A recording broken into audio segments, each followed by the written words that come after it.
If the Little Nightmares universe has taught us anything over the years, it's that we should always expect the unexpected. The developers have shown us time and time again that nothing is off the table. We, the players, have been forced to walk a winding road of violent twists and hairpin turns over the course of the canon series, with seemingly no limit to how traumatizing these revelations may be. Throughout this series, I've tried to match those feelings beat for beat, without deviating too much from the existing formula, guiding familiar characters through apparently linear scenarios before tearing away their happy endings. So I invite you to make your predictions, little ones. But bear in mind that nothing is as it seems. In Chapter 4, Hot Water.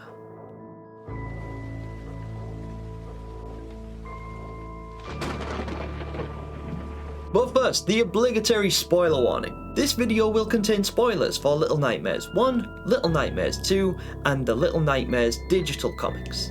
Now with that being said, let us begin by choosing our next DLC character. Mono. Wait, Mono? Yes! Kinda. Our first unexpected twist comes before the game has even begun, as selecting Mono will result in the screen flickering and glitching to reveal our actual playable character. The Mystery Kid, who is also referenced as the Black Kid on the wiki, but while exploring Mystery Kid's canonicity, I discovered that as well as being featured prominently in Chapter 6 of the digital comics, his photograph can also be found within the Nowhere, as well as having an existing character model in the game files labelled Child 4. A model which it appears was also used for some of the glitching remains, an interesting fact that you may want to bear in mind as we dive into this story. So with that established, we open on what appears to be the outskirts of the Pale City, accompanied by a group of similar looking boys as we march through a tumultuous storm, which progressively worsens as our characters make their way towards the familiar, fractured, slanting buildings of the city. We approach a building which is still intact, taking refuge as the storm seems to reach its peak, heavy winds causing our little group to huddle together to prevent being blown away as the heavy rain beats down and a flash of lightning briefly illuminates an ominous figure in the distance. Upon entering the building, the door blows closed, slamming violently behind us, trapping us inside and allowing our new friends to disperse and cautiously explore their new surroundings. Investigating the house, we find that most of the doorways are boarded up. Though working together, Mystery Kid and his compatriots are able to pry the lower boards from the room at the end of the hall, and looking inside reveals a simple puzzle. A switch for the power sits just out of reach, just below which is a vacant slot which requires a power cell, which can be found on the top floor, sitting just in front of a television in what seems to be an unoccupied living room. Retrieving the power cell and heading back downstairs, we quickly solve this puzzle, and with the help of one of our companions, we pull the switch and the large fuse box to our right hums to life, causing the lights to flicker and illuminate the building. Upon exiting this room into the now lit hallway, we can hear the distant drone of music, peppered with static tuning and whirring coming from upstairs. Making our way collectively back up the stairs, we notice that with the power now online, the television in this small room is functional, and as we approach, we are greeted by sudden small handprints on the inside of the glass, followed by a small boy tumbling from the frame. Our group scramble backwards in unison, only hesitating when they see that the mysterious bag-wearing boy is quite clearly too exhausted to be a threat. Deciding to be brave, our Mystery Kid steps forward, pulling Mono to his feet and dusting off his coat in a wholesome show of consideration, receiving a grateful nod from the stranger. When suddenly, lightning flashes outside, striking the building and sending a massive electrical surge through the complex, blowing out the television, short-circuiting the electronics and plunging us back into darkness. the only light now coming from the flicker of flames in the hallway, which rapidly crawl up the walls, burning brightly as our characters, along with Mono, make a run for the stairwell, making it halfway down before a crash behind us indicates that the compromised structural integrity of the building has caused Mono to fall through the floorboards. With smoke billowing upwards and the questionable support starting to buckle, we are forced back down the stairs and into a large room on the middle floor, inside which all of the windows and doors are boarded up or locked with chains. The smoke thickening and the flames licking angrily at the curling wallpaper, we are encouraged to help our comrades tug at the boarded up doorways. An action that is swiftly discouraged when a blast of heat and flame sends us hurtling back to the middle of the room, searing our left arm in the process. As we collect ourselves, making our way to the opposite side of the room to assist the removal of a separate wooden board, a distinct sound of thundering footsteps can be heard above us, though it could easily be mistaken for the roar of flames or crashing thunder from outside. Just as we pry the final board loose to the only way forwards, a pained, groaning sound of pipes signifies the beginning of another cutscene. The sprinklers overhead burst to life, showering the entire room with a cold blast of stale water, quickly dousing all of the flames around us and plunging the building into a drenched, miserable darkness. After a mere few seconds of respite, our relief is interrupted as a jarring musical sting accompanies the revelation of a large, dark hand reaching in from the unknown and snatching away one of our companions. One by one, the children are taken by this unseen entity as our mystery kid takes shelter in the gap afforded by the recently removed wooden board, which leads into another small room with no exit.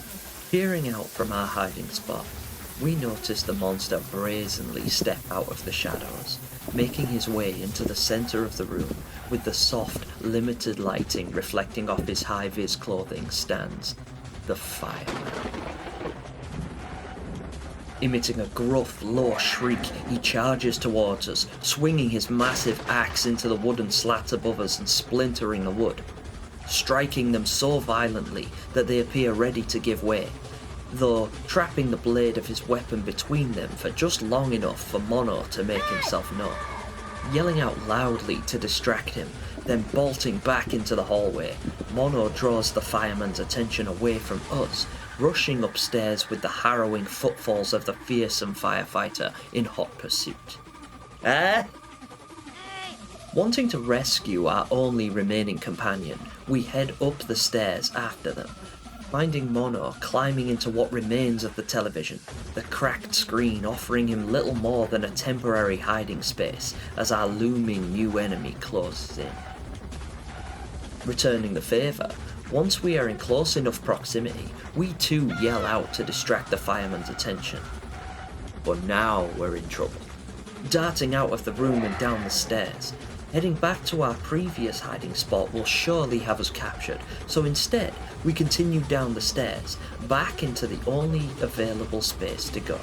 Recognizing that the lighting tripped the circuit breaker, we will need to put the power cell back into place, granted just enough time to do so as the fireman retrieves his axe from the floor above us and makes his way down, his menacing footsteps more rapid and determined than before. With his crazed, bloodshot eyes filled with renewed desperation, he starts to break down the barricade, giving us time to clamber up the small shelving unit just under the breaker box and squeeze into a safer space as he enters, furiously swinging his axe and slamming it aggressively into the breaker unit as our brave little paper bag boy appears in the broken doorway behind him.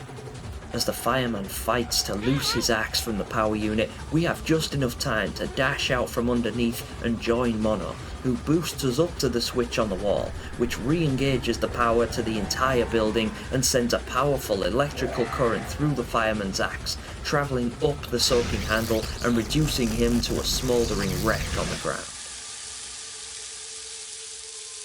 With the fireman defeated and our new friend in tow, we head back up the stairs and into the room on the middle floor. With the power now active, we find this television turned on, emitting the same low-frequency humming sound as the one upstairs was. Mono steps towards the TV and presses a palm against it, warping the signal and tuning it before reaching back to take our hand. Upon doing so, we are both pulled through the screen and warped to the next stage on our journey, which results in our first achievement. We emerge from the television in an area that a lot of you guys will recognise. This TV, in the depths, right at the bottom of the mall. Though we will notice that this walkway isn't quite falling apart. At least, not until Mono makes his leap of faith, clearing the gap and snapping what remains of the walkway, leaving us stranded on the other side and causing us to depend on his catching us as we jump across. With our crazy trust exercise complete, we continue onwards, leaving the depths the same way the runaway kid did and climbing the ladder. Only this time, we are not suddenly snatched up by the janitor upon entry. No, instead, we're able to traverse this empty space, moving to the right and finding an elevator. We call it down and step inside, travelling all the way up to the highest possible point. The elevator opens up into what appears to be a reception area, where certain guests checking into the mall are leaving their suitcases, presumably as they will no longer be needing them. We hide behind the suitcase stacks and make our way through the reception area undetected as the guests filter through a doorway which closes behind them, leaving us alone in the room with the receptionist, a tall figure behind the counter adorned in red bellhop attire, the wax bellman. Once left alone, a pulley system hoists the wax bellman a few feet into the air, and he proceeds to phase through the mirror behind him. The surface of the mirror swims and ripples as wax bellman disappears through it, taking a pair of suitcases with him. With the coast now at least momentarily clear, we move along the aesthetically pleasing hallways, a warmth and comfort uncharacteristic of the mall embracing us as we explore what appears to be a VIP area. Semi-private rooms filled with sleeping guests. While these guests don't prove much of a threat to us, they do seem rather large and overfed, so we hunker down and creep on by, making sure to stay nice and quiet as we pass through, eventually winding up in an area which serves to explain why these guests in particular seem so well fed.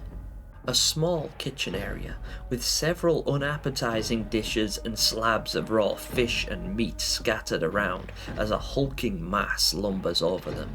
Familiar looking body bags dangling from the ceiling as we pass underneath. Preparing the meals in this specialist kitchen stands the head chef. As he hacks away at prime cuts, we will notice that he's blocking the only exit. In order to escape this room, it would benefit us to work together, using the techniques that we've already learned. With Mono boosting our mystery kid up so that he's high enough to reach the overhead hooks and make his way over to a high shelf containing an array of ingredients.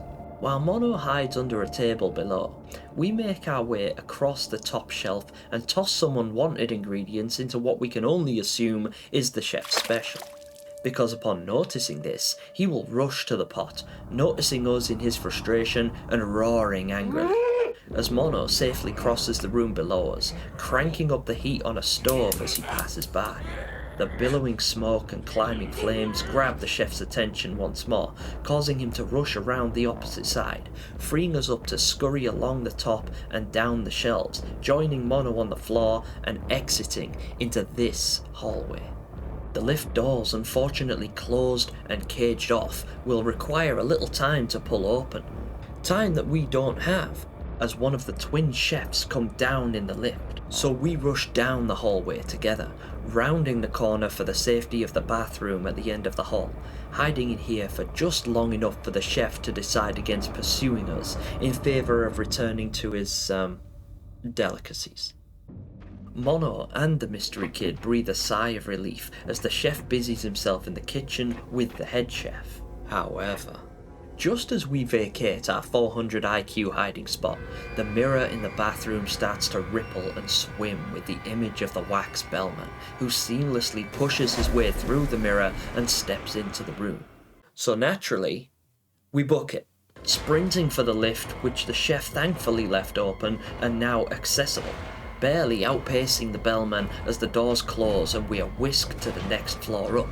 The way forwards being the same route 6 takes in Little Nightmares 1, although this time we're unimpeded by a stampede of cascading guests. We are, however, still in trouble, as the sound of the lift coming down behind us is all the motivation we need to run through the guest area from the impending wrath of the enraged wax bellman.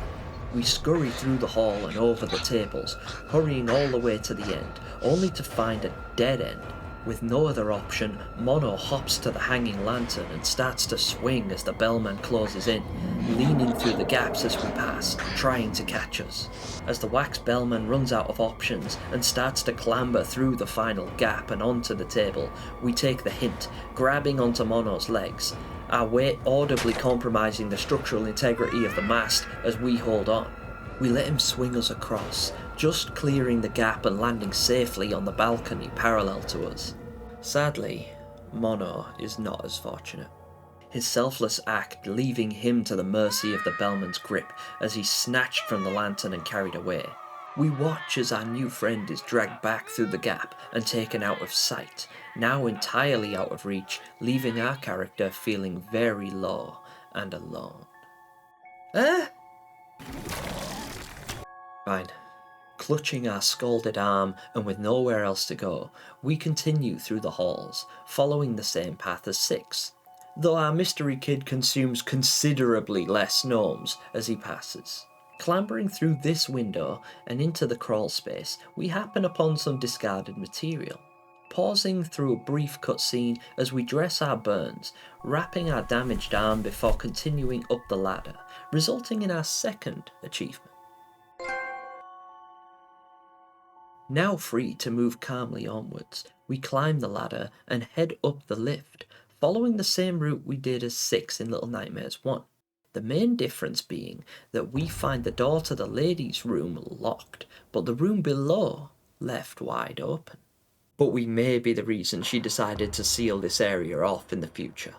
Because as soon as we enter the doorway, an arm reaches through the mirror, slamming the door behind us, and the wax bellman's image once again appears in the mirrors, although his large frame seems too big to fit through these mirrors in its entirety, leaving him grasping wildly for us as we pass.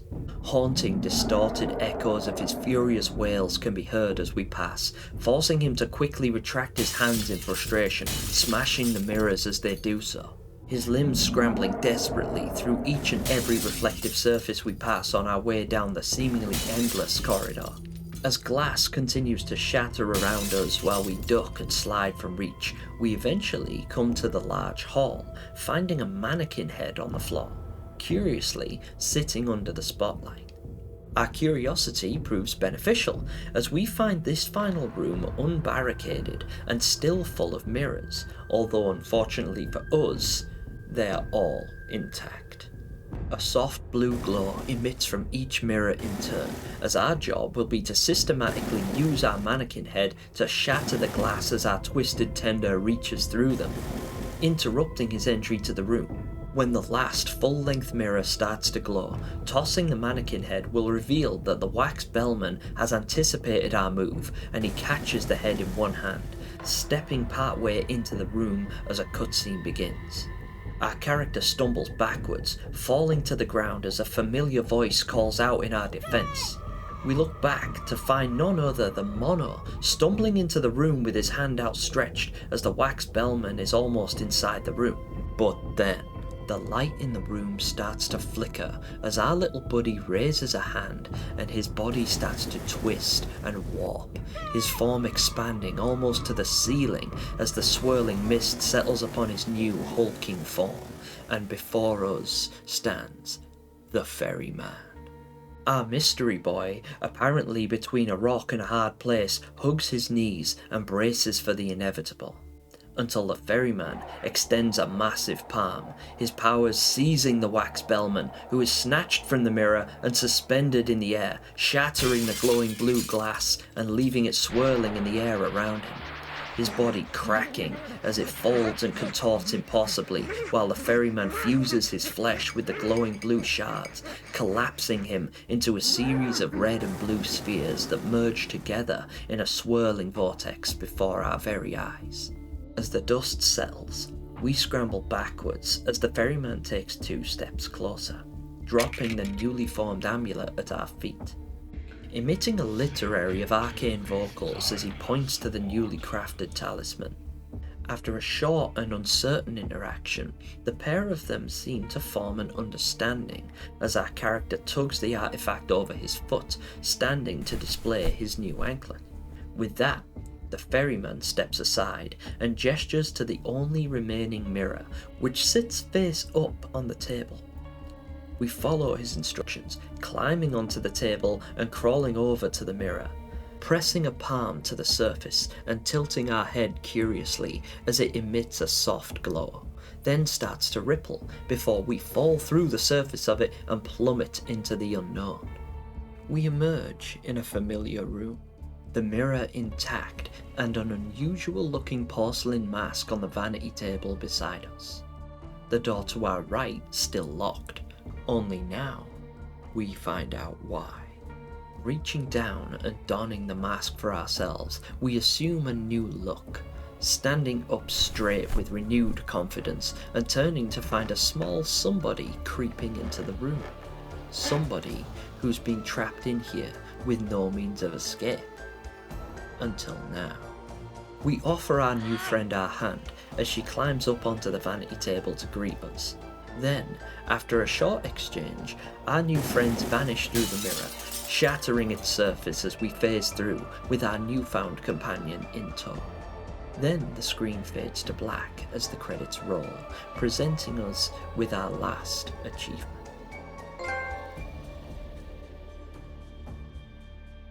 So that brings us to the end of Chapter 4, and I would love to know what you guys thought of this speculative DLC.